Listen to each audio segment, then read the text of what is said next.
this computer, and I'll bring up the new presentation. All right, so now we are officially recording. Oops, 1 minute, sorry. PowerPoint, here you are. And share this guy. And I'm gonna do my desktop, which I don't care, because. All right, can you see my screen? Sure can. Okay. All right, so welcome everyone again. This is the securing your WordPress website. This is a topic that's been talked about quite a bit. It's come up in either various conversations as something that people have asked questions about that are security related, or people have mentioned this is a topic I think that a lot of people have had interest in. So long overdue, I guess. So here's a quick agenda. We'll do pretty short introductions, Peter and myself, who we are. We're gonna, as I said, we're gonna tag team this topic, flip back and forth. So Peter's gonna cover why is security important, just kind of talk about a broad overview of the security and as it relates to WordPress. I'll cover some of the basics, the kind of the ground rule things you should be considering for your website. Peter will then get into some discussion about authentication and authorization around your website. So things like logins, permissions, things like that. I'll dive a little bit deeper into some more advanced topics of firewalls and some advanced settings that you can set. And then Peter will talk about, well, so what if it's too late? What if you've been hacked? What can you do about it? First off, how can you tell if you've been hacked? And then what can you do about it? And then we'll wrap up with some final thoughts. As I said, all these slides will be on the Facebook page, our Facebook group, sorry, if you're a member. And as I said, this recording will be on our YouTube. Okay, just 1 second. Sorry, one person in the room. Oh, he's stuck. There's a person stuck in the room. Oops, let me go back one. Sorry. About me, hi, I'm Ray. People don't know me. I'm one of the organizers of the Hartford WordPress group. I have had a long career in IT, around 25 plus years as a software developer, kind of ended as a software architect. Not that it ended in the corporate world. That was my last role as a kind of application architect. I mainly worked most of my career for large companies like locally here, Pratt & Whitney, Aetna, quite a long time at United Health Group. In between all that dabbling with corporate software development, I also found some time to play around with WordPress. Kind of saw it at one point, really didn't understand it, then picked it up again in more full force about 4+ years ago. As I left my corporate role, I'm now self-employed, work for myself as a website developer. I live in Newington, Connecticut. As I said, that's kind of why we have most of our meetings there. Married and no kids. We still have our one crazy cat, and I'm a geek. Now, Peter. Well, I'm from South Windsor, Connecticut. I've been in marketing and communications pretty much most of my career, but self-taught in pretty much everything. And technology has always been something that I've used for marketing and communications, even going back to opening up video stores and installing computer systems to track rentals versus writing it down on pieces of paper, if you remember. The days before Blockbuster, Video Galaxy, and we were Family Home Video in Newington and West Hartford. So that's how far back I go with using technology for various marketing communications and retail.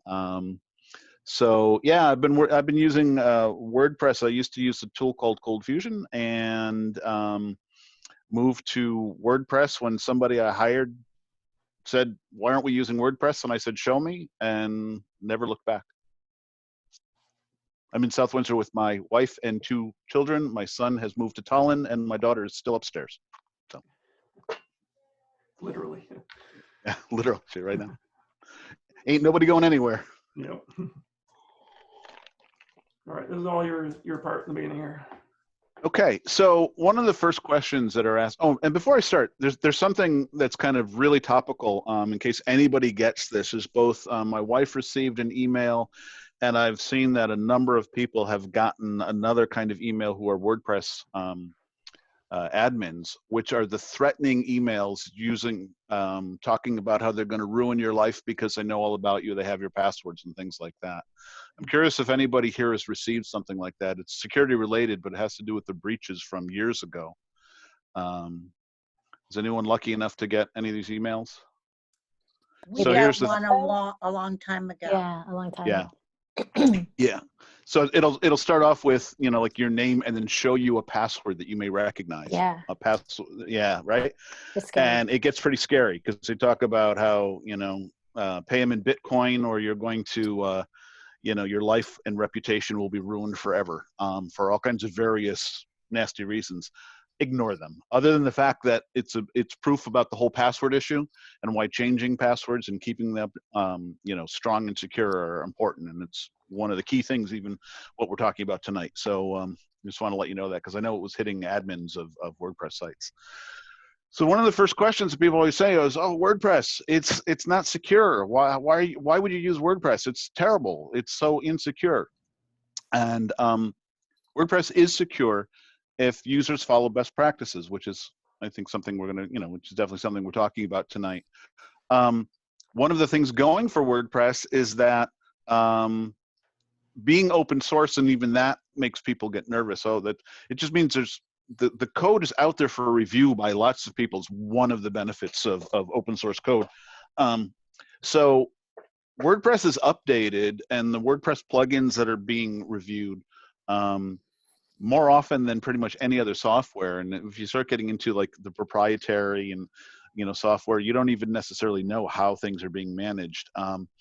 But WordPress is highly targeted because it is so prevalent. Over 35% of all websites, over 60% of all sites using content management systems, it's a target. And because of the 55,000 plus plugins, the thousands of themes, there's themes and plugins that have been neglected, people not updating or not following skills, following best practices, users of all skill levels. You know, this group is a great example. We've got people who just started, people who've been using it for years. Means that, you know, there's lots of places where the bad guys can get into WordPress. And it's also kind of like why PCs had viruses before Apple products. Macs did. It's because they were prevalent and they were in business and they were a good target. An interesting thing I just learned is right now there are, it's recently turned the tables on that, where there are more viruses targeting Macs than PCs. So that's kind of an interesting thing. So WordPress is secure if we use it properly, which is part of this topic. Next one, Ray. So, you know, how are sites hacked? In fact, we talk about security and hacking. The site's been hacked. So just to kind of get some of the, you know, language and, you know, what we're talking about, these are some of the phrases and things that you'll hear. Brute force attacks, that's when there's bots out there hitting your site and, you know, over and over again trying to, you know, gain access to your site. They're looking for the easy password, username combinations. They're hitting you thousands of times. I've watched it happen on with the types of plugins that show me, or firewalls that are showing me what's hitting the site. And it's just like, just hundreds and then thousands in a day trying to hit a site. File inclusion exploits, what's, you know, vulnerable code being loaded onto your site. The SQL, that's your MySQL database, those injections, actually putting code into the database. Cross-site scripting is kind of, that's where there's code that's in your JavaScript, and when somebody opens something in their browser, then that's causing something to happen, possibly attacking them, another site, bringing things up in front of you that aren't really part of that site, you know, where you get the kind of the phishing, or the, here's a form to fill in. So there's that kind of thing that can happen. Just the whole topic of malware itself, which includes, you know, everything from something that's called SEO spam, the most prevalent actually of the malware, where the, you know, code is being put onto a site to keep the site running, but then use that site to point to the you know, websites that you don't want your website pointed to. Then you've got, you know, backdoors, which allow somebody to they put code in there where even if you try to clean it up, they come back in because they've given themselves a backdoor into your code. The distributed denial of service, you know, that's something that we're probably not dealing with as much, but when somebody wants to attack a site. So there's a lot of ways the site can be attacked. There you go. So when we get into the types of malware, so the SEO spam, you know, that's, I kind of mentioned briefly, you know, where your spam content, you know, the redirects that send site visitors to a spam page. I've been hacked. I've had customers who have been hacked. And very often the most common one is somebody went to my site and then all of a sudden they were on this other site, or they, you know, and that's when they start putting code, the bad guys are putting code on our sites that are injecting links and things into it. So you're still using your resources to then point to their sites. And yeah, the top categories are, you know, Viagra, Cialis,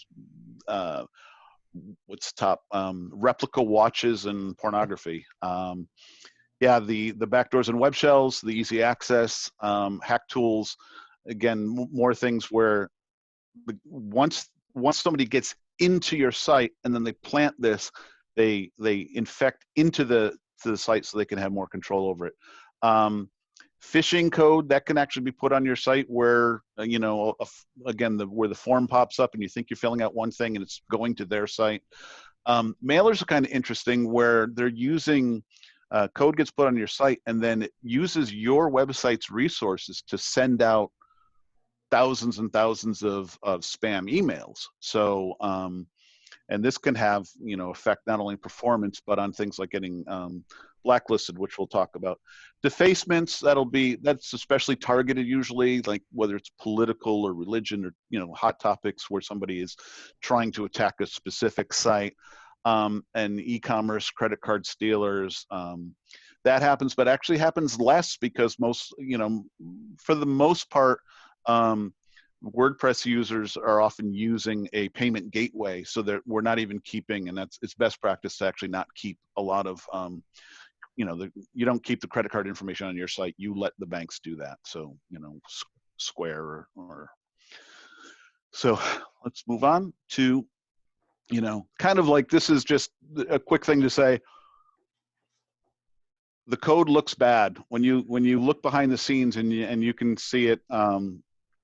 You know, the image on the left, when you look up close to it, you can see that it's got like HTML links, web links out to the bad sites. You know, this is just a quick, you know, the prevalence, you know, where you've got, it is that spam that is the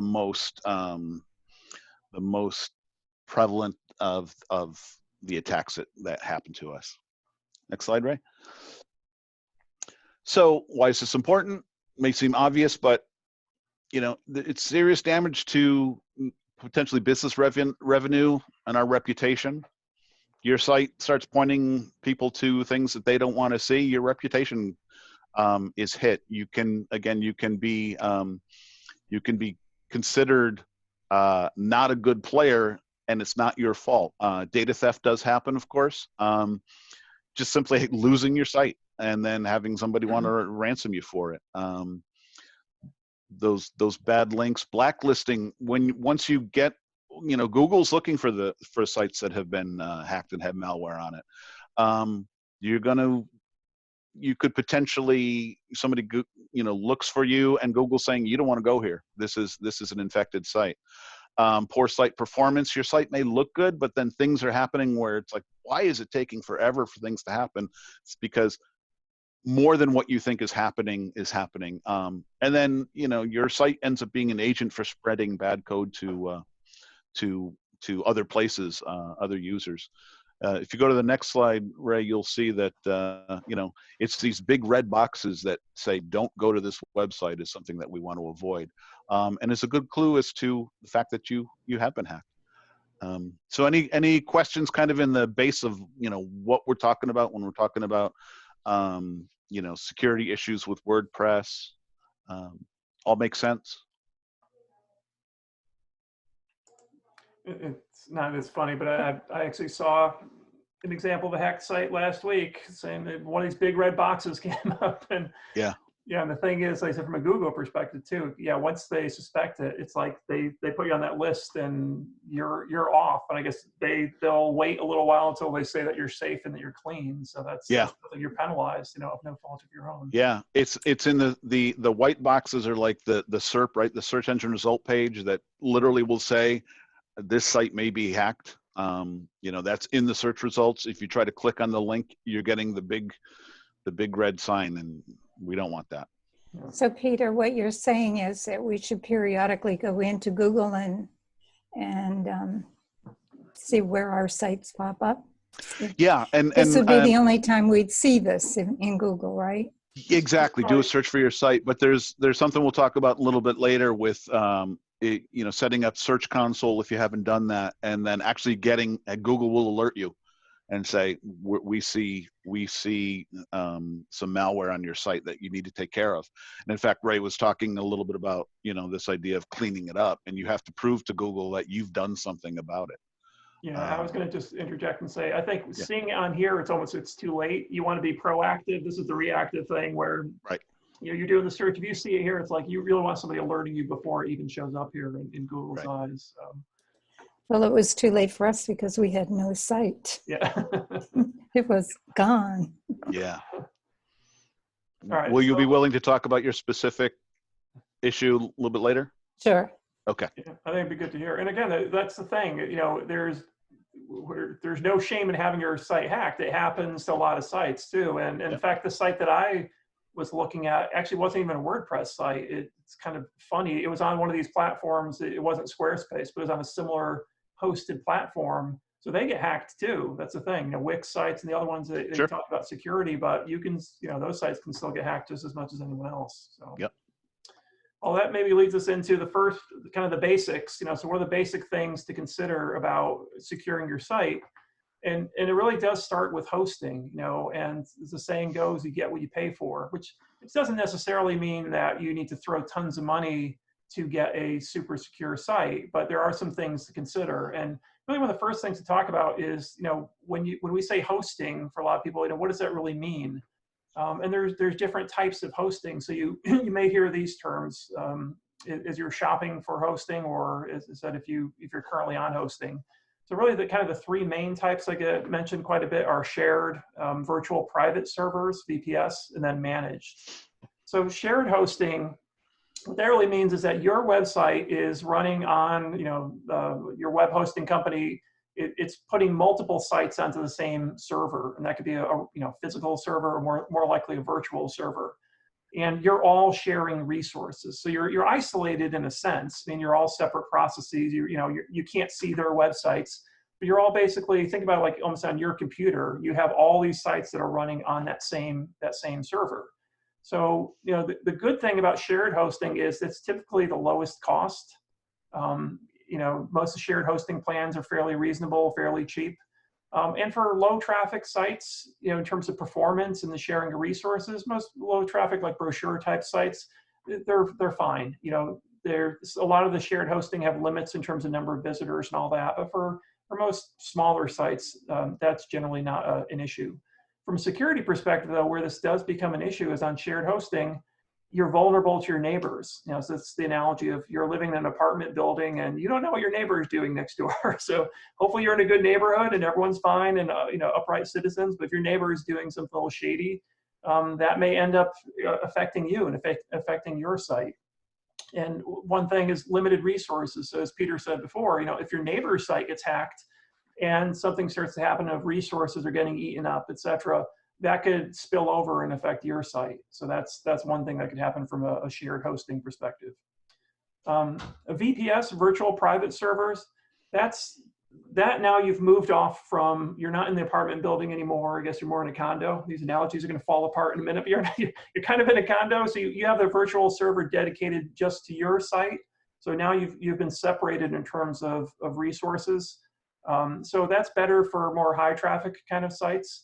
Vulnerabilities are limited because now you control the resources, but it's a higher cost. So again, you're moving up in the neighborhood, so you've got to pay a bit more for that.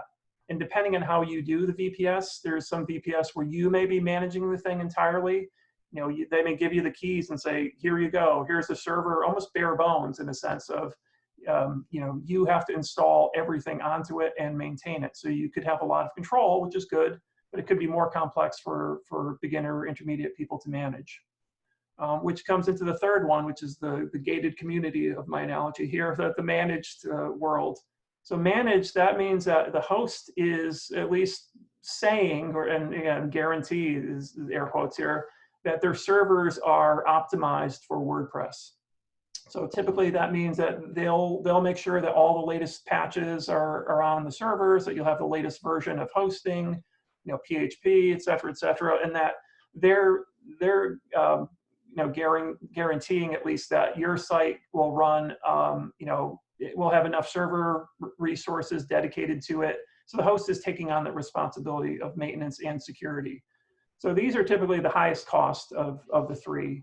And you do lose some control. So, it's one of those things like when you're if you're in a gated community, that you've got to keep your lawn, cut a certain way. Things have to look a certain way. They don't give you access to some of the bare bones, the behind the scenes functionality that you could have with shared hosting. So you give up some of that freedom, but you get the peace of mind of having, the maintenance and security taken care of for you.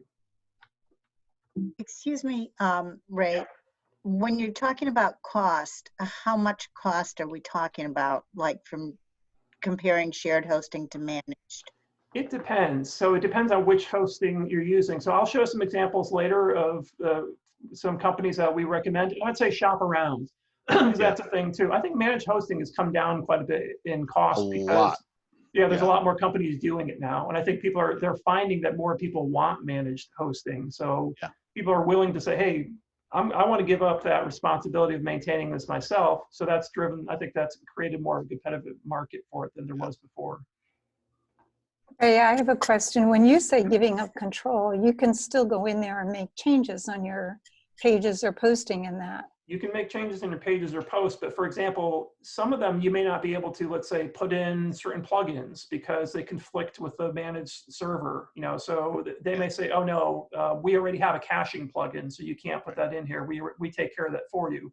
So again, they're probably not major things, but let's say that you're trying to integrate with a third-party piece of software, and in order to do that, maybe you need to put a line in your HT access, something on your host file. They may not they may not let you even touch that because they're managing all of the underlying server resources for you. So that's the one thing about it. Yeah. Yeah. From a WordPress standpoint, you can do all your normal posts and pages and all that in managed. And a lot of the good, and we'll talk about the specific ones, but a lot of them, their customer service is really good. So if there's something you need to do, you can just talk to them and find what the best solution is within their managed solution. That's a great point. Yeah, the other thing you pay for is the concierge part of it too. So in theory, you jump to the top of the line, from a help desk standpoint. So they're like, oh, you're managed. So again, you should get better support in theory. So what are some things, across all of those, what are some things to look for in terms of security when it comes to hosting? So, one of the basics is SSL. So SSL, for people who don't know, that's when you're looking at a site and you see whether it's HTTP or HTTPS, and you see that padlock or lock on most browsers to say whether the site has a valid security certificate. So SSL it wasn't that long ago, like literally 2 years ago, when all of a sudden Google and other browsers started, kind of penalizing or letting people know whether sites had valid SSL certificates. So about 2 years ago, it's much more of a hassle to get an SSL certificate from your host. These days, it shouldn't be. So when you're comparing different hosting companies, look at things like SSL. I mean, in this day and age, SSL should be a given. It should be free. It should be easy to install, like literally one click of a button to install. Some hosts still make you pay extra for SSL certificates. I was looking at one today. It's the big one with, starts with a G, ends with a daddy. They still make you pay for these things, which is ridiculous. So so that's the thing. Look at them. Are they free? Are they easy to install? That's a big one. Yeah.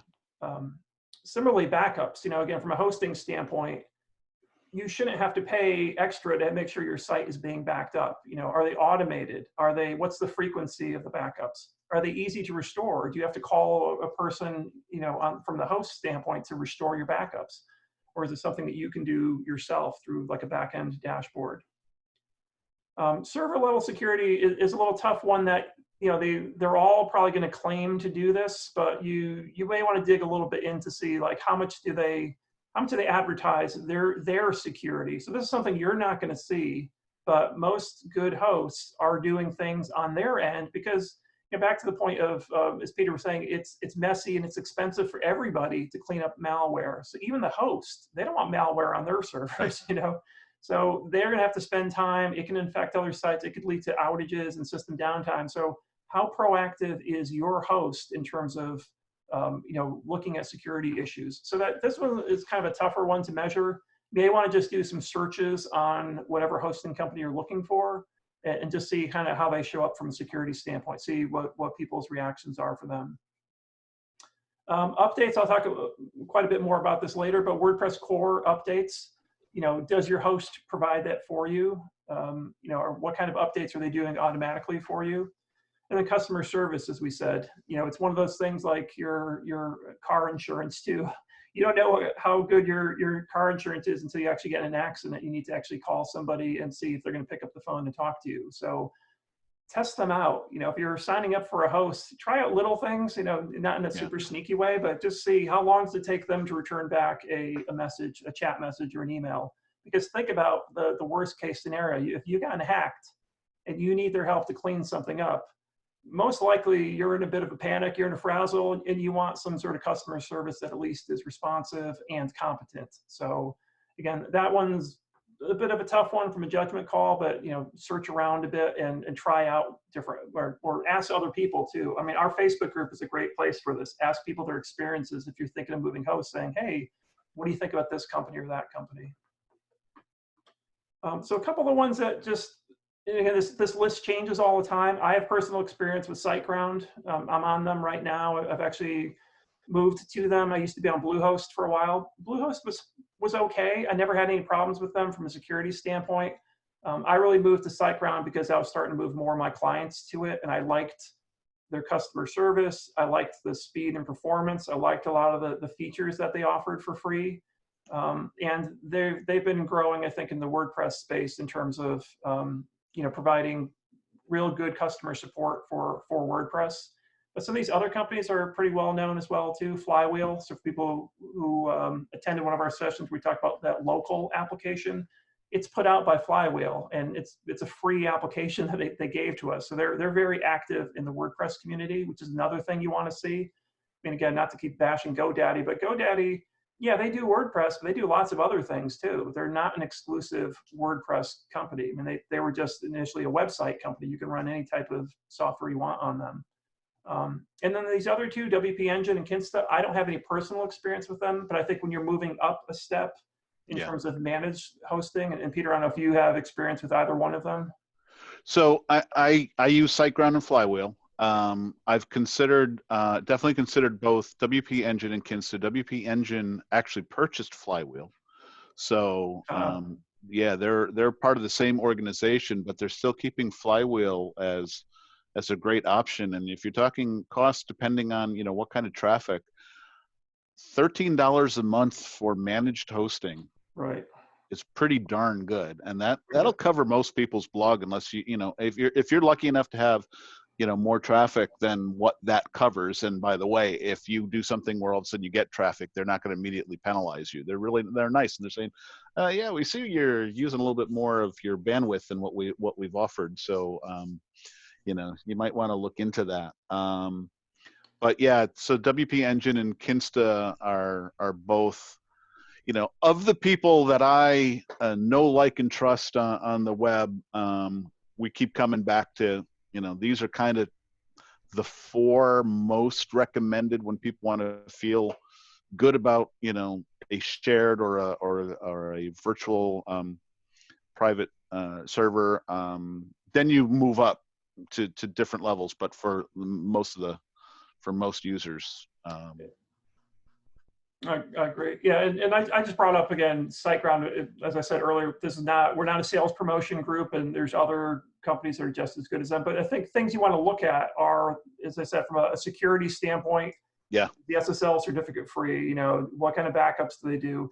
you want to, just from the features standpoint, they're all going to tell you a lot of the, you know, gigs of web space and all that, whatever. That's fine to know, but dig a little bit deeper and compare them, compare the features that really should be basics, things, you know, that are security related. So, you know, for any company, they should be showing this, at least from their plan standpoint. So as I said, as you do move up the level, then you do start paying a bit more, you know, $30 a month-ish. Managed, I'm not sure what their managed one costs, because this one's not even managed necessarily, but that's not a far out range there. SiteGround has great customer service, and they will do scans for your site if there's a problem, but they have a paid service for cleaning things up. And we'll touch upon that a little bit later. I think it'll be more conversational, but you know, in terms of how do you clean something up and paying somebody, so they have that. They have pay a little extra for a certain level of scanning. So there are a lot of things to look into, but you know, both Flywheel, SiteGround, I'm assuming can send WP Engine. Also, you know, you want to do your backups, but they're also doing backups that are right there in the server. You know, Flywheel, one-click restore, things like that are very nice when you get in trouble. Yeah. All right. So, Ray, we had a question about cPanel. And hacking of cPanel is some, you know, like the managed hostings, like Flywheel does not use cPanel, SiteGround does, and they're kind of migrating over to moving away, kind of away and more into a managed style. But cPanel can be hacked too. It initially starts with either a bad server, a bad host who just isn't using best practices, and bad passwords, right? So cPanel, if your cPanel is getting hacked, it's kind of out of your control. That one, everything we're talking about today, I don't think it's going to cover that necessarily, because cPanel really is something your host is providing to you as a way to access your site. One thing I will cover a little bit later is more around being familiar with different ways for you as a website owner to access your site besides the normal WordPress, you know, /WP admin. So I'll cover that. But yeah, in terms of cPanel itself being hacked on your site, I think most of what we're talking about here, except for good hosting, isn't really going to prevent that. Yeah. And one last comment on hosting. I think I see the people who get in the most trouble are, you know, they might have been on the web for a long time, and there was, and still is, a lot of kind of local, homegrown, entrepreneurial, rent some server space somewhere, right? And some guy he's just got these customers, but he's not maintaining, he doesn't care. He's got them on PHP 5 point whatever, you know, things like that. And, you know, they're not helping you. Yeah, the guy running the server in the closet of his bedroom, that's usually not the most secure hosting. He's maybe running some gaming, you know, Twitch or something. You don't want those people. And he may claim that he's got everything locked down, like, you know, because he's the most secure. I don't let anyone do anything, but then that's not helping you either. So stay away. Stay away. All right, so let's continue on with so from a basic standpoint, you know, one of the things we've talked about this in pretty much every one of our sessions is keeping your site updated. So as Peter talked about, you know, especially from a WordPress standpoint, it's not that WordPress is insecure. One of the problems is that a lot of people don't keep their sites updated. So hackers, they're smart. They realize where there's things to exploit, so they'll do that. And typically it's through outdated software. So, you know, especially if you're using good plugins, meaning active plugins either have decent community support or paid support. Those companies or the people creating the plugins are trying to make sure that they're secure, they're pushing out patches, etc. But it's more of hackers are exploiting the people who haven't updated. So, you know, one thing is keep your site updated, and that means WordPress core. You know, make sure that you're running the latest version of WordPress core. Make sure your plugins are updated. Make sure that themes that you're using the latest version of themes. And PHP. PHP is another big one too. So a lot of security patches were added to PHP starting with version 7. So 7.3 or greater, I believe, is what WordPress recommends these days. So updates, you know, this is a thing we talked about as well. Managing. So that's a great thing to say. Oh, I'm sorry, Judith, did you have a question? Yes. If the hosting company is doing a backup every day, do you still recommend that we do our own backup? Yes, I'll get to that in a second. Yes, definitely.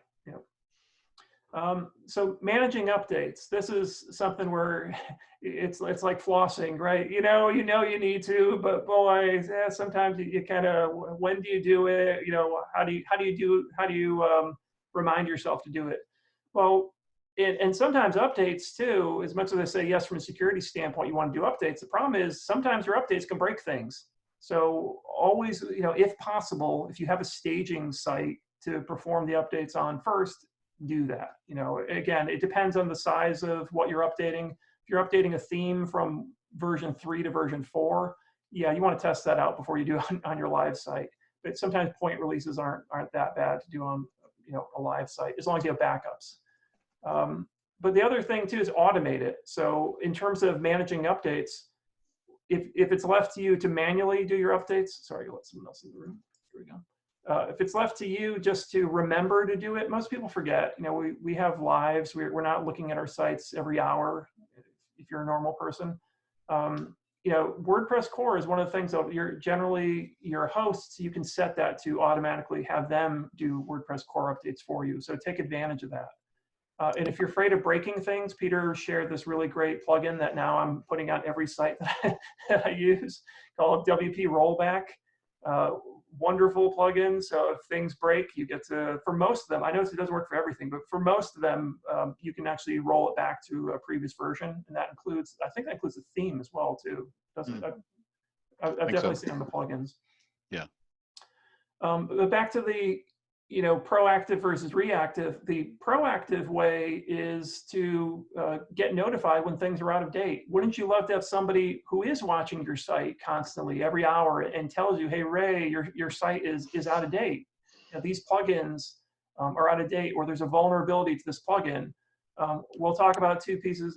One piece of software we'll talk about a little bit later, which is WordFence. So WordFence, one of the nice features of it is it'll tell you when things are out of date on your site, and it'll send you a weekly email, or even more frequently if there's a hack, if there's a vulnerability exposed, it'll alert you to that.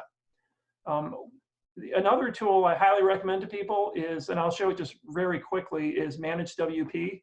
So this is a service that is one of those you can't believe it's free kind of things. And even though it's now owned by GoDaddy, still I recommend it. Sign up for it, even for your one site, because one of the nicest things about it, if you're running multiple sites, I'm just going to show it real quick. I'll show my dashboard here.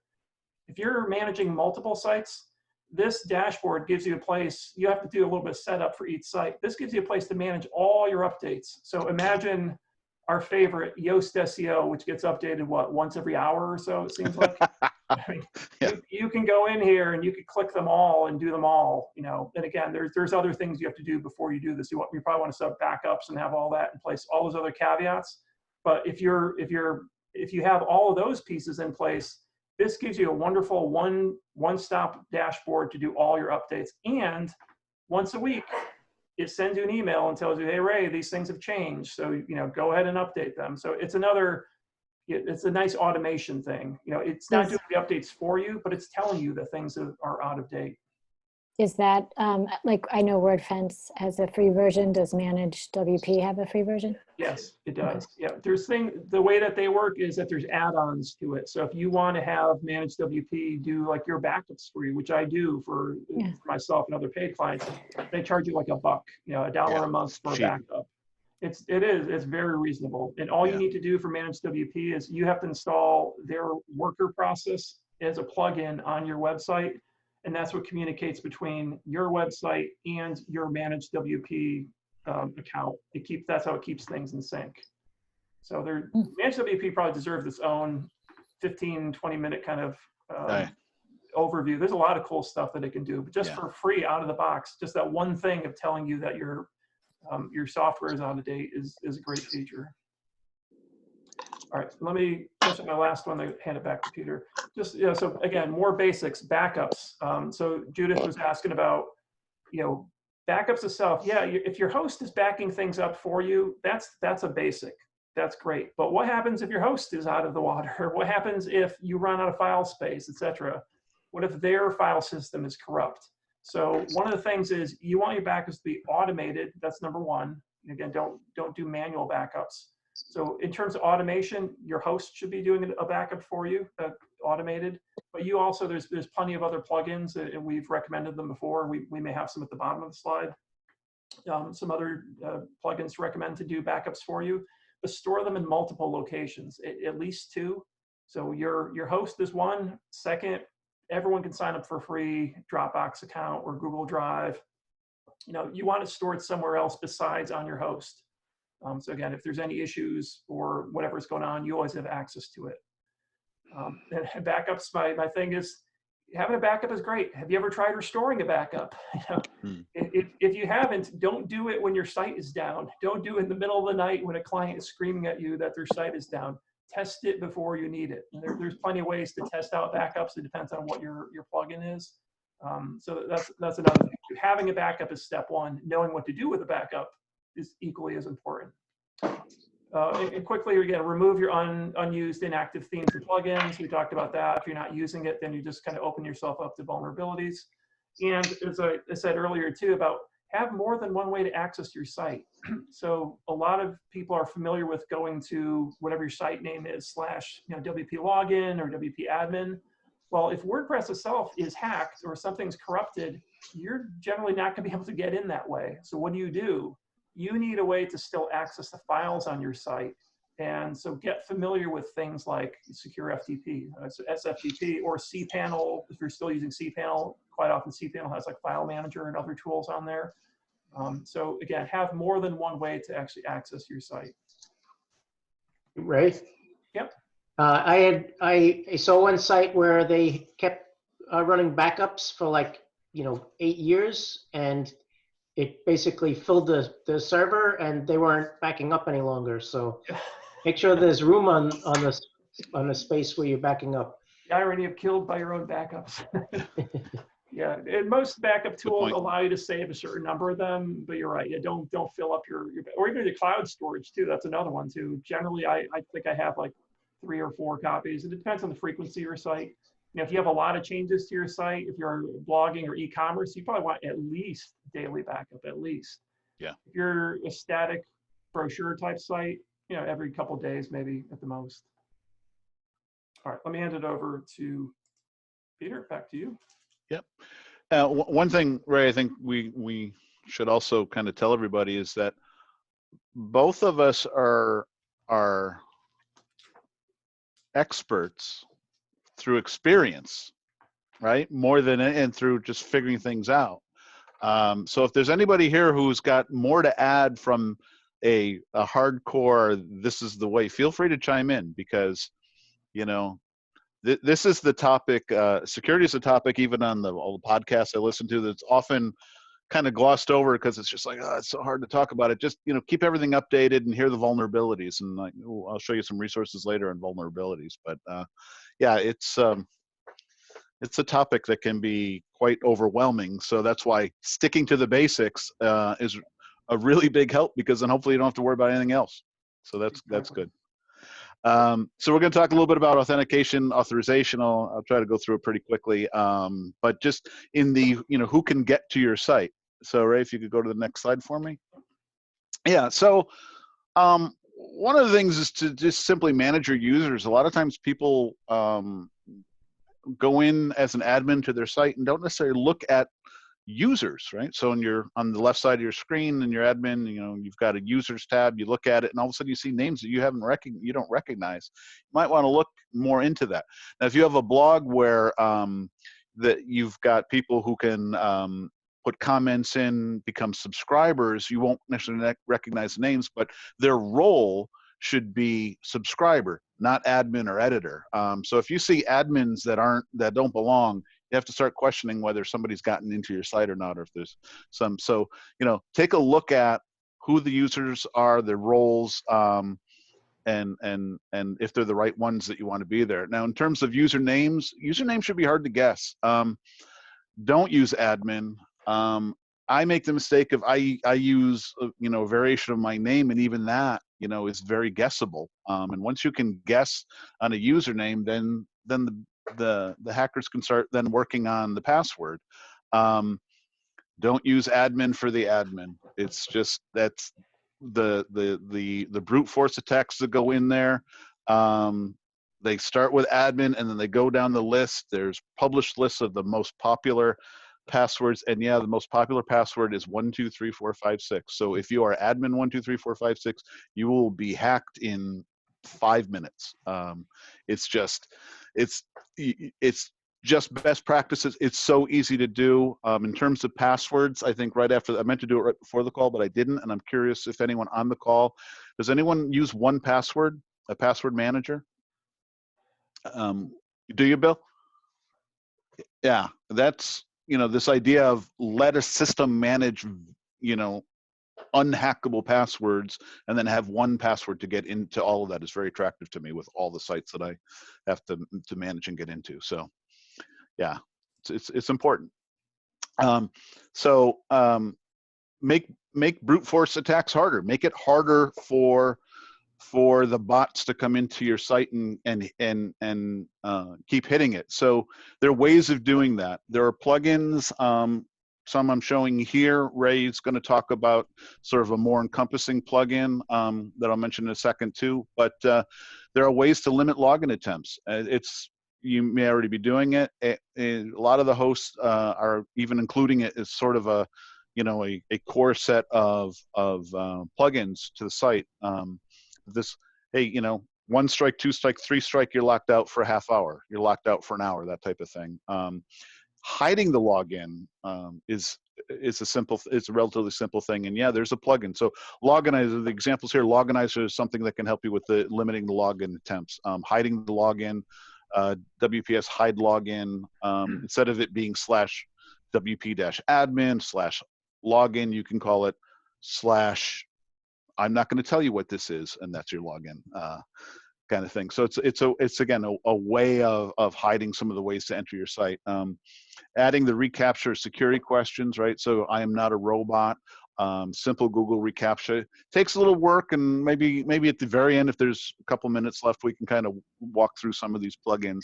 But this idea of again saying, you can't just walk into my site, and two-factor authenticator or authentication, and there's some ways it's a really neat way of saying, okay, I'm logging in, and now through either a app on your phone, getting a text message, getting an email, it sends you a code that then you put in to say, okay, yes, I have requested to log in, and now so that's another kind of plugin to just say, it's a much harder to have a brute force attack happen. So next slide. So WordPress always has a lot of options. So Ray's going to talk a little bit more about WordFence, right, Ray? Yeah. But I use like a hide login and then WordFence together. WordFence takes a lot of things, and in all these cases, a lot of these they'll have a free and a premium version. So free might have some limited number. The premiums have a lot more. The other major security plugins that cover a lot of things that people typically use are Security and the iTheme Security Pro. Well, iTheme Security Pro is the premium version. These are all really well respected. I use Security and I use WordFence depending on the needs for sites. I actually have them working together in one site that I don't think I need to. I'm curious, Ray, do you consider certain overlap on some of these plugins? Some of them, like WordFence now, and I'll show that in a few minutes there. WordFence actually does a lot of things that some of these other smaller plugins that I used to use did. It seems like it's, and again, that could be a good thing or bad thing. Like WordFence luckily hasn't turned into Jetpack, but it has started doing a lot more pieces to it, but at least they're all kind of security related. But yeah, no, I have seen sites, the one I'll talk about in a minute is more of, I've seen conflicts with some. So yeah, especially on the cloud side where they're doing something and then they had a security plugin, and I think things weren't working very well. So yeah, exactly. And you mentioned Jetpack, and Jetpack has security. I haven't used Jetpack in a long time. That's the automatic kind of Swiss Army knife of plugins. Jetpack. Two-factor authentication is another one too that I'll admit it's flossing for me. I should use it. Yeah. I'm lazy usually on my own personal sites.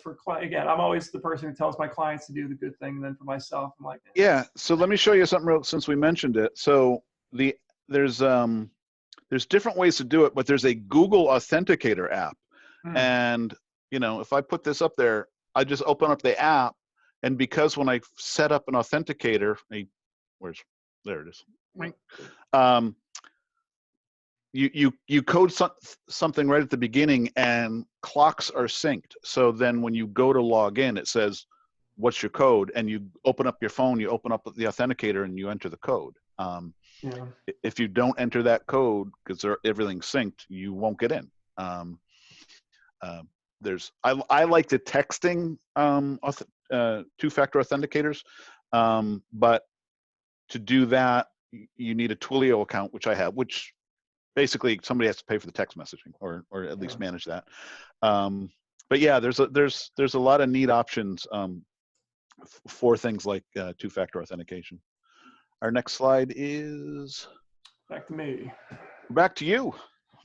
All right, so and this one I'll try not to spend too much time on, but it is a big plugin. So web application firewalls, also called WAF. So what is a WAF? It's software, although there are firewalls that actually are hardware devices, but in this case we're talking about software. So it's software that's either running on your web server, meaning you're hosting your website, you know, so it's a plugin, or, you know, more likely on your content management system, which is WordPress. And there's two different types of WAFs, at least there's probably other types, but there's the application level versus the cloud level. So application level, that's what WordFence is. You know, WordFence is a firewall that is running alongside or in front of your website, your WordPress website. There's also cloud level WAFs or firewalls, and that's something like Cloudflare,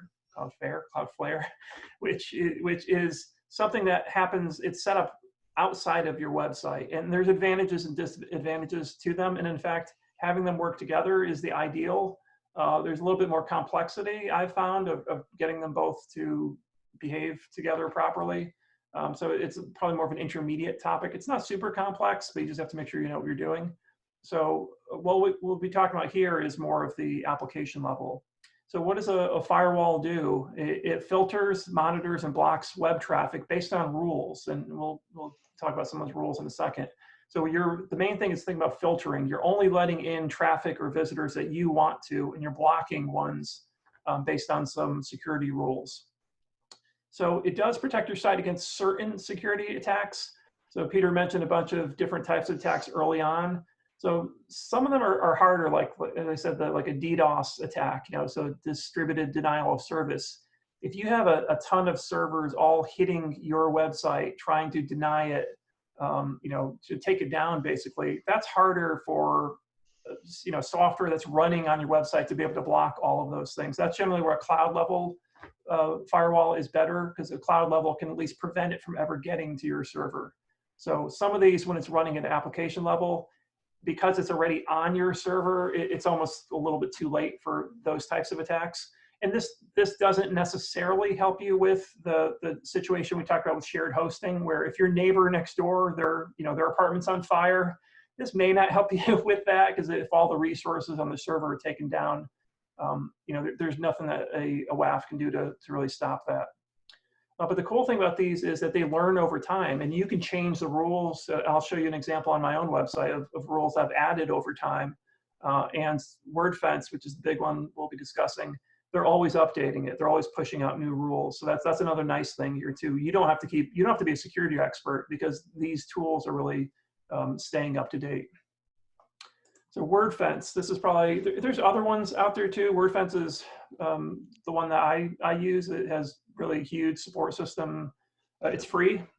There's a pro version of it as well too, which does have some nice features, but I've always found the free version does enough of what I need. So it's a plugin. You know, if you look for it on the WordPress repository, just search for WordFence. As I said, it's an application level firewall, so it doesn't prevent hackers from actually coming to your server. You know, it's a filter in between your site, but you know, they're still using server resources. So you know, this thing's got to look at the traffic first and then send them on their way, but they're still coming to your server. So as I said, it's not just a application firewall. It also does more things. So it does malware scanning as well too, which is a really nice feature. So it's kind of you get a 2-for-1 with this plugin. It's doing the WAF part, but it'll scan for malicious software on your website, including things like WordPress core files. Has somebody changed one of the WordPress core files? It knows that, and it'll alert you to that. And the cool thing, like we were talking about before, is proactive versus reactive. This is a proactive thing to do. It will tell you when there's stuff going on, but you can control that. You don't want to get these messages every hour. I'll show you what my logs look like. You want to control that to say, all right, at a reasonable event, notify me what's going on. So software updates, for example, you don't need to know that immediately. You may want to know that once a week that my plugin is out of date. Login failures, that kind of stuff. So you can set these monitoring alerts, and you can set different levels of them. It is a powerful plugin, and it does make some changes to the htaccess file on your website. And for people who don't know what that is, that's a important file where if you screw it up, your site may be down. And I've screwed up that file before myself. So it's not hard to screw up. It's an innocent looking file. So just make sure that you back it up. And in fact, when you install WordFence, it even tells you that. And I think now it even forces you to make a backup of it yourself. So, but it's because the rules it's putting in place are these really, kind of bare bones or bare metal types of rules. So it needs some, it needs to really get access to your site, even outside of WordPress. It needs it at the server level. One minor thing on that too, just the caveat, I'm not sure, Peter, if you've noticed before too. One thing I don't like about WordFence is it doesn't handle cleanups of itself very well. So how some plugins, you uninstall them and it's like they were never there. WordPress, it wants to hang around. Once you've installed it, for better or for worse, you're going to see it all over your database. You're going to still see it in your htaccess. So that's just one caveat on it. I mean, it's not doing anything malicious, but trying to uninstall WordFence is a bit of a pain in the neck. Hey, Ray. Yep. Do managed WordPress hosts allow you to get access to the htaccess file? In the ones I've seen, no.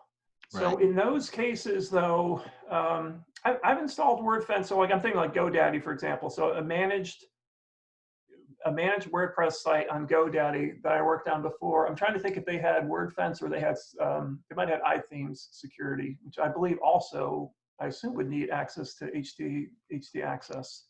So I don't know. To be honest, I guess, Bill, my better answer would be it probably depends on what type of managed hosting you have. So, some of them, if they're handling the security for you, I guess that'd be a good point. It's like, well, why do you need this?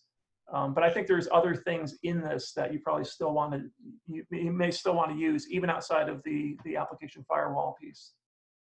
So.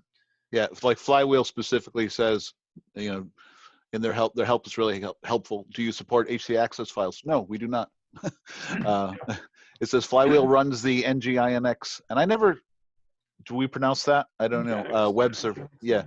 Web server, which does not utilize htaccess, which is one of the things that makes it so fast, they claim. So, yeah. All right, so let me show you. I'm not going to go super in depth on this. I'll try to even time myself on this. I'll show you a bit about the settings in WordFence. So just bring up. I always like to be a guinea pig and bring up my own sites, just so I can laugh at them and say, "Oh, well, I should really change that." So when you install, go ahead, Peter. Ray, real quick. Yeah, WordFence, Security, the iThemes one. The settings get very, very deep, and there's a lot of tutorials out there on optimal settings and things like that. So Ray cannot go through every last setting in this session. And it varies too on what you're trying to do. And this is a really complicated plugin that I think over time you learn. As I said, this thing learns about your site, but you also learn about your traffic, about when you have an incident and you're like, what's going on here? You may go back to it in just rules. That's why actually I brought up my site, because my site's been up for a couple of years. So I've added rules in here that sometimes I go back, like, why did I do that? Oh yeah, it's because of this thing that happened. So. And before you start, it does, when you first load it, it does have sort of a walkthrough, right? Like all right, let's configure this for you, and it goes through steps. So that's good. Correct. So when you install it, once you have it actually configured, the nice thing too is it does start to show you some things in your dashboard, which again, some of us I don't look at necessarily, but let me bring up the WordFence dashboard itself. So as I said, there's at least two core pieces to WordFence. There's the malware scanning piece, and then there's the firewall piece. And don't be afraid of this either. I've had this thing running for a couple of years now, and it says I'm only 48% protected. Well, what does that mean? Oh, how do you want to get more protected? Buy the pro version and enable premium rules, like whatever. I'm good enough. And same thing with scanning. Enable the premium signatures. No, I'm fine.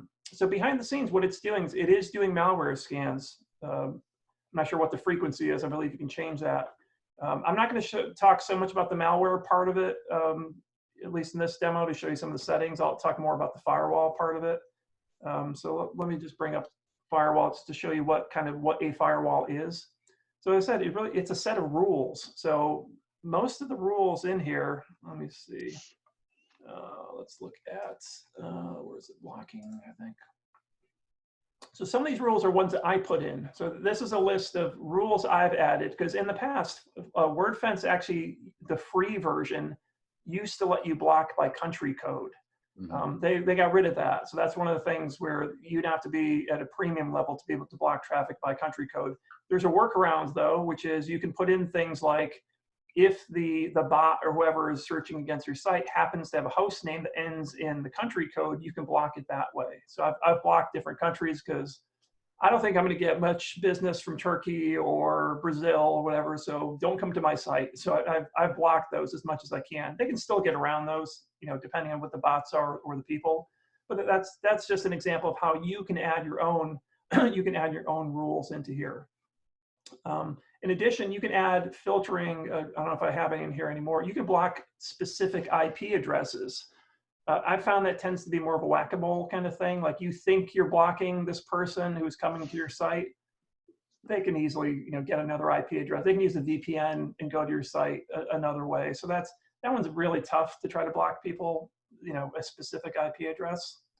And let me show you. So one other thing too, just sorry, I'm bouncing around a little bit here, is I don't know about you, but most people, when you first install these security tools, it's almost like a blessing and a curse. The curse part of it is you suddenly feel like you're so insecure. You suddenly see all of these people going to your site and you're like, what are you doing? Are you hacking? Like, why are you trying to hack me? Like, who am I? There's this little site here. That's something you got to get over as you start to see traffic over time. So I'll show you, like, here's my live traffic on the site right now. Oops, let me get the live traffic. When you first start to install these tools, and if you enable, you don't have to enable this, but you're going to start to see things like this. This is very common. Sorry, let's see if I refresh my screen. You're going to see traffic from countries that you're like, why are they coming to me? You're going to see Russia, Kazakhstan, Japan, China, all these different things hitting against your site. In most cases, it's not a person going to your site. In most cases, it is, sorry, in most cases, it's a bot. And some of these bots, again, a bot is not a bad, evil thing necessarily. Google is a bot. Google itself, it's crawling and searching your site. That's a bot. Sorry, I was logged into this earlier, so I think I actually timed out my session in here. Here we go. So let me go back. Go back to live traffic. And like I said, this live traffic thing is something that, unless you want to keep yourself up at night, I wouldn't be looking at this quite frequently because you're gonna drive yourself crazy. But it is worth looking at a little bit, especially initially. This is no substitute for, like, this is not your analytics. I see Bill on my screen here. So you wouldn't use this to say, oh, this is great. I've got visitors coming to me from France or whatever, because you don't know necessarily who these people are or if they're people at all. So for example, I've got somebody from France. Is it a person? Probably not. Most likely it's a bot coming to look at my site. But this is a way that it's logging it for you. So WordFence, as I said, it's a WAF. It's looking at traffic. It's looking at IP addresses. And so if you wanted to, let's say that you were getting hit by a particular person or site, you could, at this point, create a new rule. You could click on France, for example, and block the IP address. how long is that going to work for until they switch their IP address, which is not that difficult. So this is an example of the filtering part of this, that you can add your own rules in here. Let me show you some more things for firewall blocking. But in general, I think what you'll more likely stick with are the blocking rules that come out of the box with WordFence. So let me, sorry, go back to firewall here. So there's certain things that you do want to prevent, excuse me, using this tool. Sorry, all options. And as you can see, even I forget where some settings are. As you can see, I'm bouncing around a little bit, like where the heck are those things? There's a lot of different settings in here. So here's some general things. As I said, it can send you email alerts, so you can control, you don't want to get spammed every time a plugin is out of date. You can control the frequency of those kind of things. Here we go. So here's all your email preferences. When do you want to be alerted to something? Activity reports. So from a firewall perspective, a lot of these things you'll leave alone. You'll leave them the same. But the rules, here's the piece I was talking about. WordFence itself is always updating rules. So here's some of the common ones that Peter had mentioned early on. So SQL injection. I mean, that's been around for at least a decade or so. That idea of SQL injection. This by default will block most known SQL injection attacks, cross-site scripting. But if you look here, they're constantly updating these. So these are all the other rules that WordFence is doing on your behalf. Some of these are related to specific plugins like Slider Revolution. That seemed to be a notorious one that people are hacking. So all of these things are constantly being updated. New ones are being added. New things are being tweaked in here. So that's the nice part of WordFence. You don't have to be a security expert. They are. They're doing things like that for you. And I'll just hit a couple more of these real quick because there is a lot in here. But even back to what Peter was talking about login failures, WordFence itself has some stuff built into it too. So you can lock people out after a certain number of failures. You can lock them out after forgotten password attempts. You can lock them out for days, which is what I typically do. You can add invalid usernames in here. So I don't have anybody called admin on my site. So if you're trying to sign in with admin, guess what? You're immediately blocked. So there's a lot in here that you can set up, a lot of stuff out of the box, but a lot of things that you can do to tweak this so that, again, it locks down your site. It's running malware scans for you. It can enforce strong passwords in here as well too. And I think it has reCAPTCHA built in here too, which I kind of forgot about that. So it's starting to become more of a Swiss Army knife of security, which is fine. Right now it's well supported. So you may actually be able to eliminate, other security-related plugins if you use this one. I'll pause for a minute to catch a breath here. Anyone have questions about WordFence or people who've used it who maybe want to bring up a feature I didn't cover about WordFence? Have other people used it? I assume it's quite a popular plugin. Other folks have I experience? use it, and I do have a question. Like, it's a new feature where it's notifying me that it's a low priority, but still I don't like to see it. 5 paths were skipped for the malware scan due to scan settings.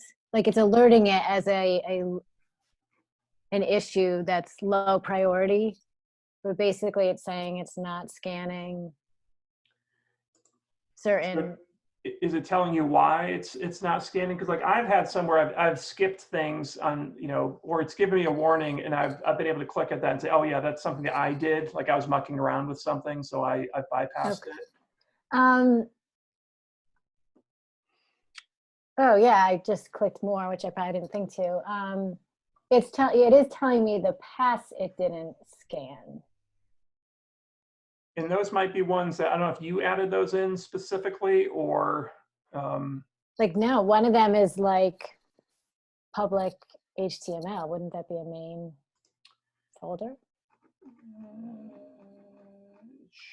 Should. You may want to double check, Wendy, double check the settings. Maybe something got changed. You can always restore things to default too. That's another thing I've learned with some of these. Like I've tweaked some of them for various reasons and then maybe forgot that I switched something around. So when in doubt, switch it back to default and then just run a scan again and see if the problem, is still there or not.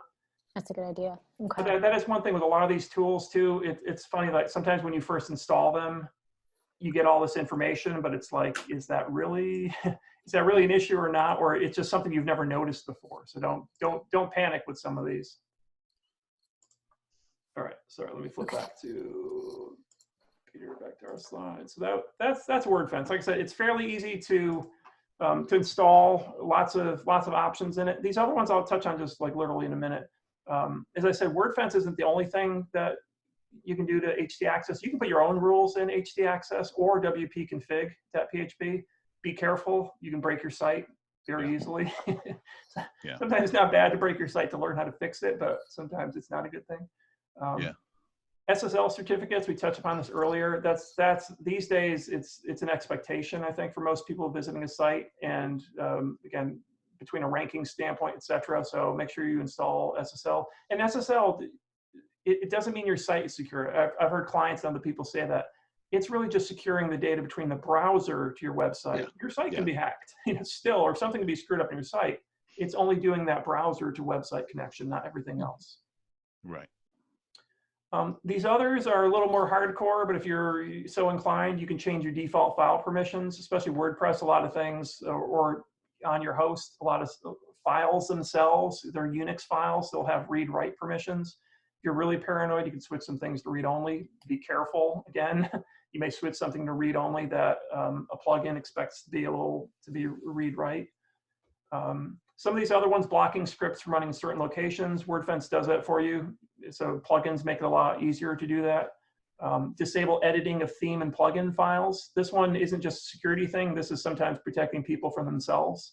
You don't want a client or yourself to accidentally delete a theme or do something. There's ways you can disable the editing of that. So as I said, WordFence and other plugins will allow you to turn these things off. And WordPress.org, you'll find this link in here. There's a whole bunch of other suggestions for hardening your site. And to me, some of it's a little bit overkill these days, but just something to be aware of. All right, sorry, Peter. Back to you. Right. So in the how to tell if you've been hacked and what to do, I mean, it may, again, kind of going back to the beginning, there's an obvious factor to this, but sometimes your site can be hacked and you don't know it because things are happening. But some of the more obvious things, on the front, the site is gone. You can't log in. Your homepage is a different homepage. Then it gets into other things, like all of a sudden your site is running really slow, but like a kind of slow that you haven't. It's not like internet slow. It's my site is slow. When you click on a link, you go somewhere you didn't tell it to go. Then the Google warning you of the malware, the unsafe site. If you've got notices set up from your host, from a WordFence plugin that might give you some information, external monitors, and the Google Search Console, which is, again, we'll probably do something more on that. We can talk about it at the end. I don't know if people are using it, but in the Google Search Console, there is a security area where you can go look at some of the specific, if you have an issue and you've got Google Analytics, you've got the Google, used to be Webmaster Tools, the Google Search Console. You can find, it'll tell you, hey, the last time we crawled your site, we found problems, so we don't like your site anymore. It'll tell you. And if you've got it, you also get an email from them too, which is good. Again, the notices from WordFence or security. So there's alerts that you can do or experiences that you can have. Next slide. On the back end, less obvious. If you're not looking there, what would you look for? Weird code. When you look at the page source and you see this block of nothing you've seen before, nothing that looks like it's all 00 / question mark, and you'll see a pattern and it'll take a big block. You can look at that and go, I may be hacked, because that's the type of thing, the code that you'll see is often encoded. Ray, what do you know? It's not hexadecimal. I don't know what it is, but It's like turning text into binary, or a binary yeah, text. I mean, that's what encoding is. So. yeah, exactly. So you'll look at this big block. So if you go, you've got your website and you go view page source and you see something that just says, what is this unknown block of text? That might be something to look at. If you have, again, we talked about it on the authentication, you're looking at what users you may have. If you could do the scans, you start looking at stuff and you find out that your domain or IP are blacklisted. There are blacklist sites out there. Say your site is sending out emails from your server. You may have an issue where you're saying, I'm not even sending emails out, but you get blacklisted because of malware. External malware scans. We also the internal, like WordFence does the malware scan, but I've used different, and I think I've got the links at the end. External scans where they'll scan your site for free. There's a couple of really good ones, and I got hacked once, and it was this one tool that even the securities and the WordFence were not finding what this external for free put in my URL was telling me all the pages and what was wrong with them, which was something I needed at the time, because guess what? I didn't have backup for what I was trying to fix. That was a little while ago, but when if you ever go into your file manager in cPanel, or however you may look at files, again, SFTP, as Ray mentioned, a different way of looking at your site, and you start looking at the file structure and you're seeing folders that don't make any sense, and we can show you, but you can look up and see, what is expected in a WordPress install. It's a very specific hierarchy of folders, and all of a sudden you see new folders that are added, or when you go into a folder and you find files that are newly added, look strange, have weird names. And a good example would be, like, for me, I was just looking, if I go into I haven't uploaded anything to a particular site, but if I go into the upload section and look in all the different folders that get automatically created, I should see nothing, and I see nothing. But on a hack site, I've seen there's code in each one of those folders. So these are different ways that you can find out, that there's things going on in your site. And then, when you get into even the more hardcore stuff of the WP config, the HT access, as Ray had mentioned. So what happens when you get hacked? Don't panic, but act. I mean, there are things to look at and do. If don't go into panic mode, because you just don't always know how deep the problem is. If you get the email for ransomware, don't panic yet. We don't know what's going on yet. But do document what you're seeing, because you're probably gonna, pretty early on want to check with somebody. So, concurrent to this is what I would do, what I've done. So, keep track what I'm seeing. Check Google, those external tools, scans, and see what's going on. And then at the same time, I'm contacting my hosting company. On phone, I prefer chat. SiteGround is great for this. Let them know, hey, I've got this problem. And, they have a security division. They'll run a scan for you, when you ask them for it. They do have paid services, but there are a lot of things that they'll do to help you out.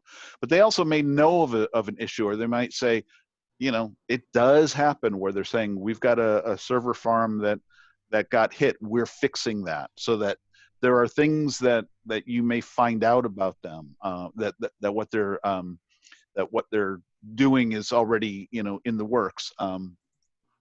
More often something that's happening to you kind of specifically, or maybe if you've got lower quality hosting, there may be an issue with people on your shared server. But it's kind of like, okay, what's the situation? What's the status, and what can I do? If you can still log on, it's the changing the passwords, getting rid of the unknown users, disabling and deleting plugins that you might need, sort of an initial reaction that I do. Run those internal scans if you can, just to see if there's something that even, WordFence, and I think both, Ray, do you remember luckily I haven't had to do this in a while, but there is some disabling and cleaning that the plugins do for the internal scans. I'm not sure. I know it Yeah. identifies. I don't know if it actually will do that part for you. I think there's some that it hits and it says, do you want this deleted? Like, we definitely know this is a bad file. Yeah. There's some even in the free version. Yeah. But yeah, there's some things that you kind of, do when you can log on. Next slide for us. Yep. Yeah, so you're talking to your hosting company. Listen to what they say, see if they can they scan, and repairing and restoring might be part of your package. If we're looking at restoring from a backup that's already on the server versus one that you have in your account, they may be able to do part of the challenge with some of restoring from a backup is sometimes you could back up a version that has also been hacked. Excuse me. That's the issue I saw with this thing last week. It's like they restored Yeah. it back, and it was still it was still a hacked still there. version. But, Yeah. yeah. So that happened to me where I just had to figure out how am I gonna basically nuke the code, and I literally cleaned it by hand because I just couldn't afford to burn the whole thing at the time and in effect start from new. And I was just in a situation, and luckily the hack that I had, I was able to see the consistent code that was put in headers and the extra files, and I could literally delete things, clean it up, and then harden it. But if you can still log on, yeah, do we move on? Yeah, so changing. Sorry, go back one for me, Ray. Yeah. So in the changing the passwords, deleting those. I think I might have copied this over, but yeah, this is duplicate information. Sorry about that. Next slide. Yeah, let's go to the next slide. So as part of that, I think what I meant to put over there is, yeah, restoring from backups, that whole issue, but you have to look at it. So basically, part of the process of recovering from a hack and why you might need help and why you might want to phone a friend, and talk to your service, your hosting service, is there are steps and then there's scans again. There's you can't just assume everything is right. It's a process of cleaning, running it, and going, no, you still have a problem. Or, and this is the hard part, the stuff that repopulates, right? So code that's sitting there and then repopulating. You have to clean out every last nook and cranny. And then there's a situation that you may find yourself in that after you've, if you could do it, yourself, if you've got that skill, that's something you could do. Talk to, you can talk to me, and if, phone a friend and say, hey, I'm running into this situation. Do you see anything? Because a lot of times a fresh set of eyes can look at it and go, it may not be as bad as what we think. And there are cases, there are professionals out there that you can pay to go in there and do this by hand. I've not had to use any services. A couple of people who are kind of known. I have to look them up. I don't have the names of this or the services. But what I didn't have there too is that your host provider may do it. They may do it for a fee. I've seen some services. I use a security. I got it for a free lifetime deal it's something called WebArcs, and WebArcs is another player in the WordPress firewall world, and they offer kind of an insurance program where for a small fee, if something happens, they'll fix your site for you. So that there are like insurance type programs and things like that. It's not cheap. My understanding is to get the real professionals. That's it's depending on how bad the hack is. It can so be yeah, pricey. The price can be. It depends. For I know that there's this one. I wish I knew his name because they've talked about him in some of the podcasts and things, but it's a few $100s. Now, if you're an enterprise situation, it could be astronomical. If you've got, you know, an e-commerce problem and things like that, I mean, it scales up obviously based on the level of what the problem is. So yes, part of this is don't panic. There are things that can be done. You can recover. But if we do all the hardening up front, if we take care of everything, hopefully you will never have to deal with this, because even if you have the easiest way out, it's still a pain in the neck. And yeah, there are times when it's you know, it's tears, because you're just, you know, you don't have what you need. But having those backups, heck, I've had a backup where it was like, okay, now we're going to reset the server. We're going to make sure everything's clear, start fresh, and then just reload the backup, restore the database. You know, you're basically installing a new database and migrating the good content over. So yeah, there's not an absolute all will be well, but there are a lot of things that can be done. And again, if there's any scare from what a problem could be, use that to say, what can I do now to be proactive to make sure it doesn't happen in the first place? What do you think, Ray? Does that make sense? Yeah, I think that's our last slide of resources. I mean, I guess the only thing I'd add on to, besides looking at all these resources, is like, you know, it's the ounce of prevention worth a pound of cure kind of cliche, but it's true that, I mean, those little things we talked about up front, the basics, some of those, you know, it's not another perfect analogy or not, but, you know, it's, the thieves in real life are generally lazy and they're looking for easy targets, and it's kind of true in websites too. So the easy targets it's usually the bots that are looking around for vulnerabilities. Yeah. And the people who are the most vulnerable, just in real life, are the people who leave their car keys in their car in their driveway. And you know, and from a website standpoint, it's the people who have outdated software, they haven't updated. They've got the admin passwords. They've got a lot of holes in their website. So if anything, I think takeaways hopefully that people would take from this presentation is, if there's things that you haven't thought about, or if you've got, you know, I find this too, some of these presentations I go to or listen to, if you have a little bit of an uncomfortable feeling at the end of it, that's a good thing. That, you know, if you're like, oh, my site, boy, yeah, I really should have done that. Or I wonder if I do, what are my backups like? If I ever tried restoring, you know, take that as a sign to do a little bit of homework. You know, go check on your own site.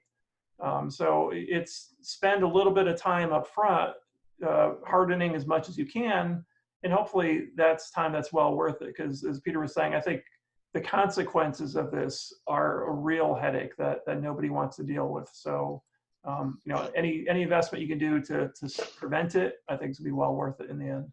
Yeah, I think, you know, if we're looking at this this list, for example, I would say, you know, go to it's the Kutera one under scan sites. That was really good for me. And, you know, load up that page. Go ahead, Ray, and just, you know, and scan your site and see if it comes up clean, then great. If it's got some issues, you know, not so great. But, you know, we can look at some of these. So under the scanning, these are all free sites for scanning websites. The vulnerability reporting is pretty good as a way of, you know, I have the different blogs and podcasts that I pay attention to that talk about them. But when you go into, like, there was one today under, I think, on the WordFence. So these are two that are really good. But all of a sudden you say, you know, a plugin that is installed on 100,000 websites has a problem, and you're like, oh, I have that one. Mm-hmm. And if I don't have the tools to tell me, I can check the reporting and just see, you know, oh, there's a big problem. I saw one like the Avada theme, which is very popular, had a point where, you know, it had a problem. But yeah, there's a lot of ways that you can kind of proactively say, oh, that one plugin, I know I have it. The events calendar that I use had a problem a month or so ago. That was pretty big, and it's on hundreds of thousands of websites, and they fixed it right away. But it was good to know that it was something I had to pay attention to. And that's a tough thing too, because in general, I think most most of our advice and others as the best practice is when you're looking at plugins on the WordPress repository, use ones that have a high number of downloads.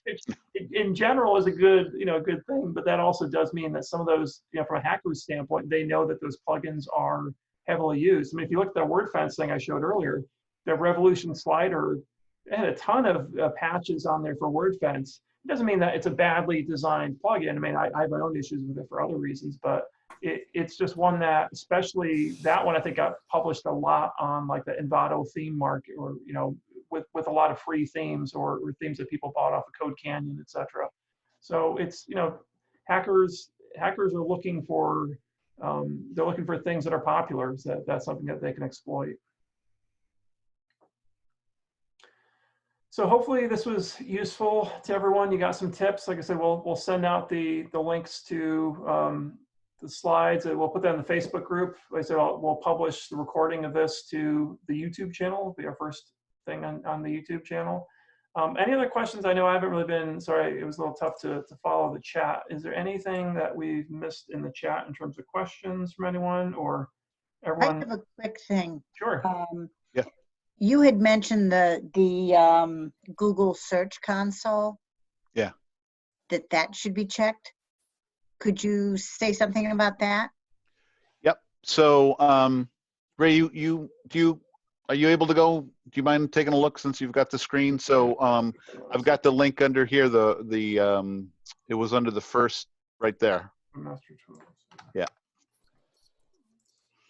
So the first thing is having Google Search Console, which is part of both Google Analytics and Search Console. You basically just sign up for it with a Google account. If you have a Gmail account or anything, I don't know, do you have anything, Sherry, do you have a Google account? Yes, we do. Okay. And you use Analytics? Not so much. Okay. All right. We have it. Okay. So they both, once you have your Google account, setting these things up are pretty easy. You just have to tell it what properties you have. But yeah, right where you are, Ray. So up top, where you're looking at your different properties, top left underneath the Google Search Console. So we typically have multiple websites so your CT Web Geek one, for example. Yeah. If you have a property like a website and you pick that under this, there's on the left side right there where it says security issues, it'll tell you if the last time they crawled they found something.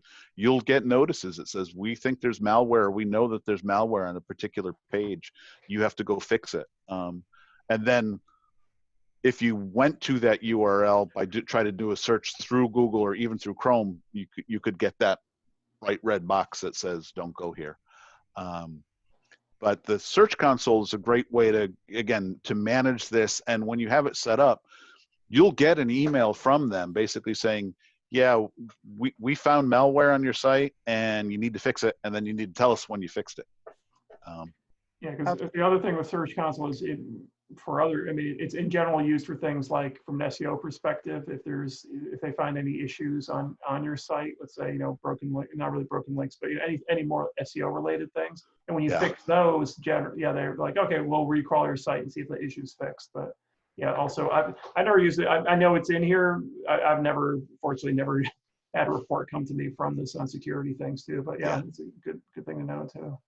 Yeah. Okay. Yeah. No, it's all as everything in here, or a lot of things in here, are coming from the fact that Google has got its bots going out there crawling the web, and when it finds stuff, and if you're telling it, if you've connected a website to your Search Console, and it finds things, it's going to say, here are broken links, or here are things that you have in your index that you don't have on your site, or we think there's malware. So it's a really useful tool to kind of know what's going on your website. Again, free, kind of part of the Google Analytics and Console. Now they work together a lot better than they did a while ago. I think we're probably going to need to do something on that too. Bill, are you a console user? Oh yeah, I spend 10% of my day in that. Yeah. It's really good for SEO. I can show lots of tips and tricks on how to learn about stuff happening on your site. It has reports on speed. It has reports on malware. It'll actually tell you. You can find out things like if you're trying to rank for a certain word, you can see where there's 2 pages fighting for the same position. Yeah. Lots of stuff. It's geeky. Yeah. It's geeky.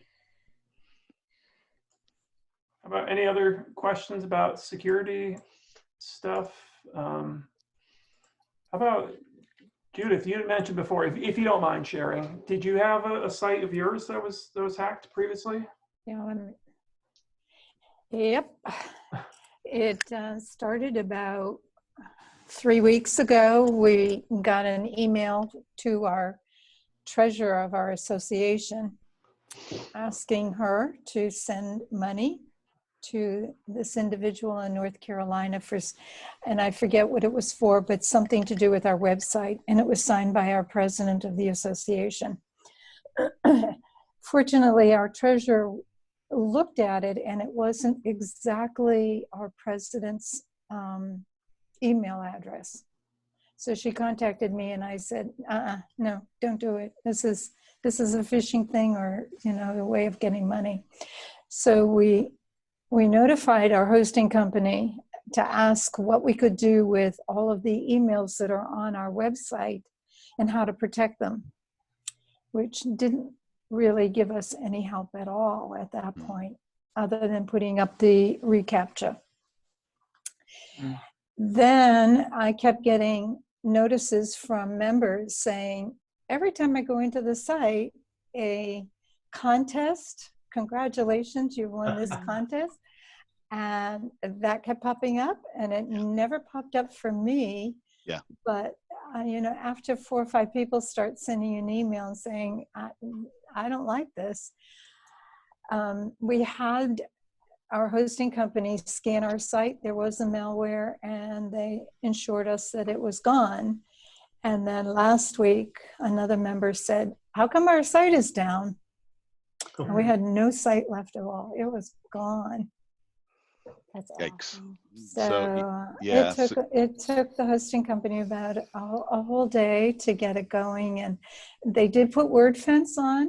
And I found that very interesting because most of the people coming on our site are from China, Russia, and the Philippines. Mm-hmm. Yeah. More than what's coming from our own members. So they're trying to get in. They got in through an old plugin that we use. We have a listing of our users. All members are users, and we run a conference every year. So when they sign up for it, they become a user. We have a lot of users. So I found out that we have several users that are not even members of our association. And they tried to get in that way. Yeah. So now I have to go in on a daily basis and delete users out of it. But yeah, that's interesting.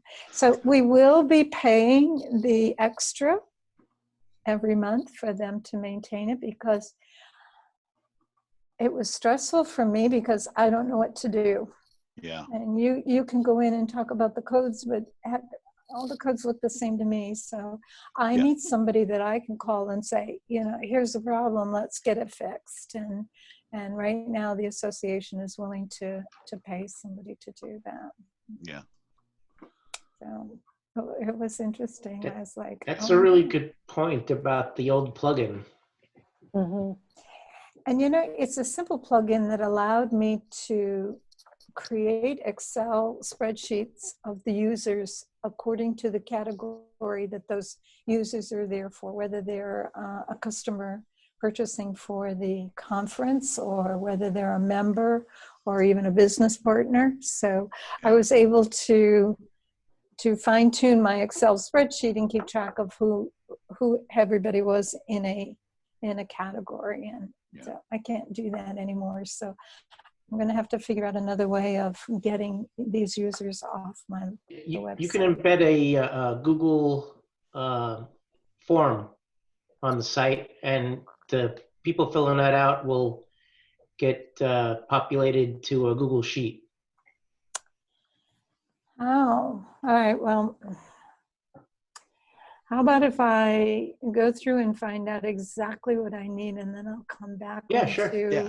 Facebook and We'll see all what chime in. plugins. We can't help ourselves. I know. Yeah. I'll tell you, you said don't panic, but it was like, what do I do now? Yeah. Yeah. Yeah. Yeah. I mean, Yeah. that was the first thing that happened was a panic. Yeah. Tried not to. But it sounds like you experienced a number of the things that we talked about where, Yeah. you know, this idea of all of a sudden somebody's getting a contest on your site. So how did that happen? And then you think you clean it up and either something repopulates or there's a backdoor installed where they're just coming back through and now they're doing something else because they've got access to your site. Plugins that are old, users that are appearing, you know, it's all kind of part of that world that you know, we're trying to do these things. But yeah, there's that's why the scans are great. Checking the, you know, a tool like WordFence that tells you, hey, you've got a plugin that's really out of date. You might want to look at a different solution. For example, you know, using these tools for that is helpful. If I'm actually paying somebody to monitor it, our site, should the email go to them or should the email come to me? So you're paying a person to monitor. It is the man who built our site for us because we have commerce on our site. Okay. And he is hosting our site through SiteGround. Okay. So when I have a problem, I call him. So yeah. So it's kind of like your insurance policy. Yeah. Yeah. So I pay SiteGround a little extra money, like $20 a year for regular malware scanning through something that you can ask them to do, but this is something that like runs daily and it's like $20 a year. So that's one option that we have. So if they found a malware on your site, are they fixing it or are you fixing it? So when I had the malware, there was only so much they could do without it going to, but they were actually super helpful to go what I've ended up feeling was above and beyond, because I wasn't paying for any extra scanning. I wasn't paying for any kind of extra help. But they said, okay, we're going to refer this over to our security team. We're going to run a scan. They did the full thing. They said, here's what we found. I fixed things. They didn't fix it. I fixed it. They ran other scans. I could have handed it over to them. I can't remember what that would have cost. And then after that, but so they helped me, but there's a lot I had to do. And then after that, I paid the $20 for the extra, regular scanning. And it's fair because it's resources that they have to use. If they're scanning everybody's site for malware all the time, that's a lot of resources. So, things have to be paid for. As far as who should be notified, I mean, really, I would say I'd want both of you to be notified, right? You want to know actively, but if the tool can only, I'm not sure if WordFence can send it to multiples. You may have to do something where the email it's sending it to, maybe you have to have another forwarding from there. Probably. I haven't checked that recently. I haven't had a need because and if you could only put one, I would put you because you're going to be more invested in fixing this than he might be. Yeah. So you could immediately send it to him and call him hourly or whatever you need to do. Yeah, he knows now when he gets an email from me to pay attention. Yeah. I have too many people that are relying on the information of this website, and I set up on the website the hoarding conference that was to be held at Central. Okay. And after I got it all set up, and then we found out we couldn't do that. And then I started setting up our organizers conference for November, and that too now has been canceled. So I've been putting a lot of effort into that site to make sure that the products that we're selling, the products coming into the conferences, there's a price for that, but I don't want to see it go down again. That's too stressful. Look at Managed WP as well too. I mean, again, that's one just for free. You know, you can add that on just to have another additional backup there. They also have malware scanning too as part of, their paid thing. You got to pay like an extra $1 or $2 per month for that. So the managed, WP Manage is that a backup? No, it's kind of, it's another one where it's multiple services. So Managed WP, you can do things like you can do backup. It has security in it as well. It'll tell you when your plugins are out of date, when your themes are out of date. It'll send you those emails at whatever frequency you want. So and it has malware scanning as well too. Like I said, the free version only gives you certain things, but if you want the malware scanning, it's really reasonable. It's like $1 per site per month. Okay. Yeah. So part of this extra money we're going to pay them, they're going to back up every 6 hours now rather than every night. But you think I should still have another backup? They might be using that service. I mean, I wouldn't be surprised. They might be using a service like that anyway behind the scenes. Yeah. Well, they're doing a backup every night. I know that. Yeah.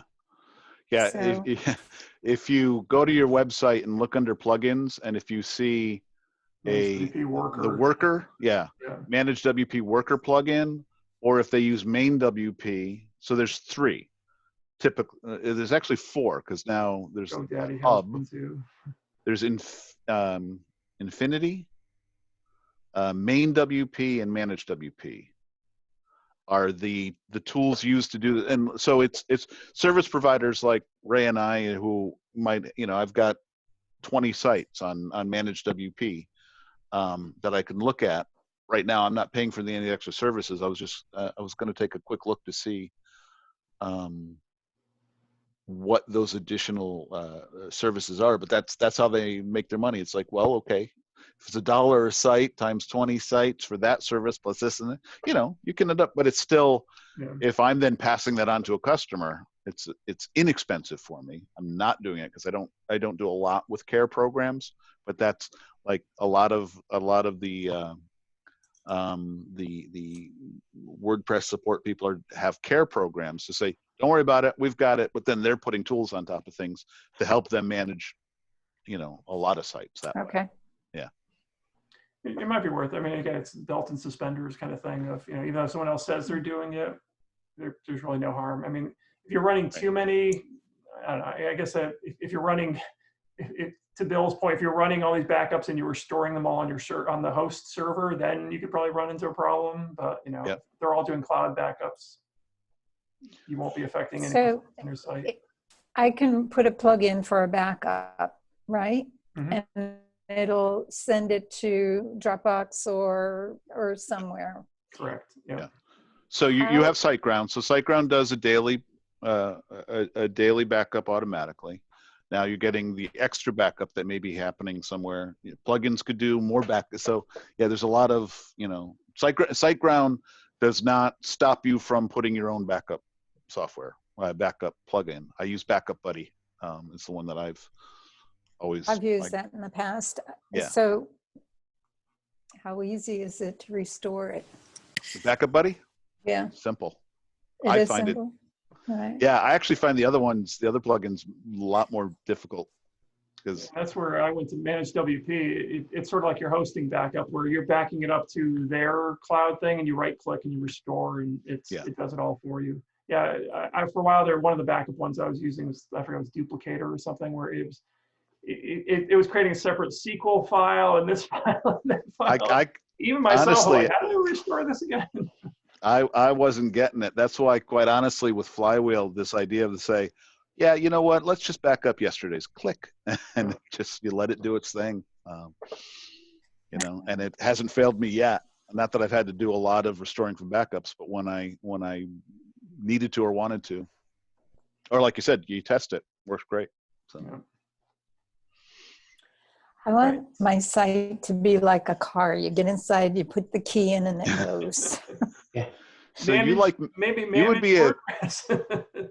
be a candidate for managed hosting. Still WordPress.